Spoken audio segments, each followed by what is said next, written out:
আমি চ্যালেঞ্জ করলাম এই ময়দান থেকে, ওপেন চ্যালেঞ্জ, যদি আমি হিন্দু ধর্মের কাছে পরাজিত হই আমি আমার মাথা কেটে দিয়ে যাব।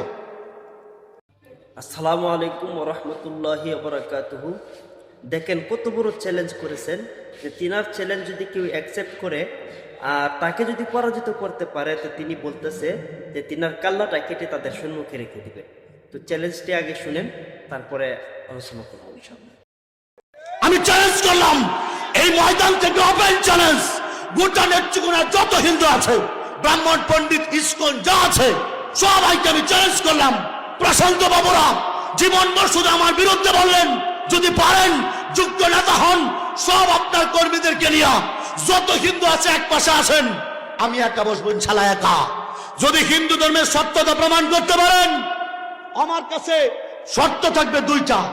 এক নাম্বার শর্ত আমার ব্যাপারে, যদি আমি হিন্দু ধর্মের কাছে পরাজিত হই আমি আমার মাথা কেটে দিয়ে যাব। কথা বুঝতেছেন আপনারা? দুই নাম্বার শর্ত, যদি এলাকার হিন্দুরা পরাজিত হয় স্ট্যাম্পের মধ্যে লিখিত থাকবে আমার কাছে কালেমা পড়ে মুসলমান হইতে হবে।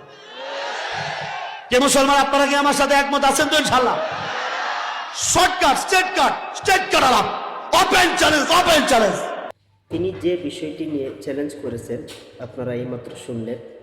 আসলে তো তিনি সত্যিই বলেছেন যে পৃথিবীর মধ্যে এমন কোনো মানুষ নেই যে ইসলামকে পরাজিত করবে আর ইসলামকে ভুল হিসাবে প্রমাণিত করতে পারবে। আর এই ইসলামের পিছনে শুধু আজকেই নয়, বর্তমান জামানেই নয়, যেই জামানার মধ্যে আল্লাহ রসুল সাল্লাল্লাহু আলাইহি ওয়াসাল্লাম দাওয়াত দিয়েছিলেন, তিনার দাওয়াতে যখন আবু বকর, উমর, আলী, উসমান রিদওয়ানুল্লাহি আলাইহিম আজমাইনরা ইসলাম গ্রহণ করেছিলেন, একেবারে খুব কম সংখ্যক মানুষ ছিলেন। সেই সময় থেকে বেশি সংখ্যক কাফেরেরা, মুশরিকরা এই ইসলামের পিছনে লেগেছিল, কিন্তু সেই ইসলামকে দূরে রাখতে পারে নাই। আল্লাহ যেহেতু চাইছে যে ইসলামকে আগিয়ে নেবে, তো আল্লাহ রাব্বুল আলামিন এই পর্যন্ত ইসলামকে নিয়ে এসেছেন। তো বর্তমান জামানার মধ্যেও যারা ইসলামকে নিয়ে কটাক্ষ করে, ইসলামকে ব্যঙ্গ করে কথা বলে, ইসলামকে একটা ভুল ধর্ম হিসাবে প্রমাণিত করতে চায়, তাদেরকে বলতেছি যে বর্তমানেও এই আবু জাহেল, উতবা, সাহেবাদের মতো যদি আপনারা পিছনে লেগে থাকেন, আপনারা পিছনেই থেকে যাবে, কিন্তু ইসলাম এগিয়ে যাবে।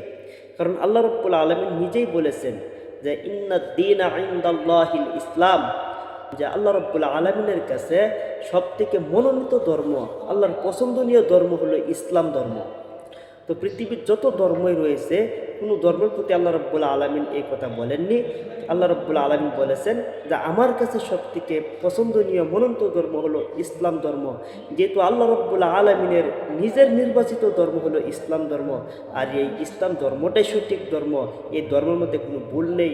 আর এই ধর্মের মধ্যে আল্লাহ রাব্বুল আলামিন আমাদেরকে মেহেরবানি করে, দয়া করে যে কোরআনুল কারীমকে আমাদেরকে দিয়েছেন আমাদের জীবনযাপন করার জন্য, দুনিয়া ও আখিরাত ঠিক করার জন্য, আমাদেরকে চলাফেরার জন্য আল্লাহ রাব্বুল আলামিন যে কোরআনুল কারীম দিয়েছেন, এই কোরআনুল কারীমে আল্লাহ রাব্বুল আলামিন সর্বপ্রথমে চ্যালেঞ্জ রেখে দিয়েছেন যালিকাল কিতাবু লা রাইবা ফীহ, যে এই কিতাবের মধ্যে কোনো শক শোভা নেই, কোনো ধরনের সন্দেহ নেই।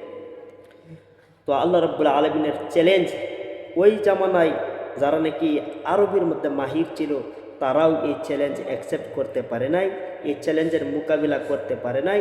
তো বর্তমানেও পারবে না, ভবিষ্যতেও পারবে না। শুধু কোরআনুল কারীমকে নয়, ইসলামের সাথেও যদি কোনো ব্যক্তি চ্যালেঞ্জ করে যে ইসলাম সঠিক না অন্য ধর্ম সঠিক, অবশ্যই ইসলাম ধর্মটাই সঠিক। আর এই ধর্মই হলো একমাত্র ধর্ম, যে ধর্মটা আল্লাহ রাব্বুল আলামিনের নিজের পছন্দনীয় ধর্ম। তো আল্লাহ রাব্বুল আলামিনের লক্ষ কোটি শুকরিয়া যে আল্লাহ রাব্বুল আলামিন আমাদেরকে ইসলামের মধ্যে জন্মগ্রহণ করার তৌফিক দিয়েছেন। এবং আল্লাহর কাছে দোয়া করি আল্লাহ যেন আমাদেরকে এই ইসলামের মধ্যে যাতে জীবনযাপন করার তৌফিক দান করেন, এবং এই দুনিয়া থেকে যাওয়ার টাইমে যেন আমরা আমাদের জীবনটা যেন ইসলামের মধ্যে থেকে যেন আমাদের জীবনটা শেষ হয়।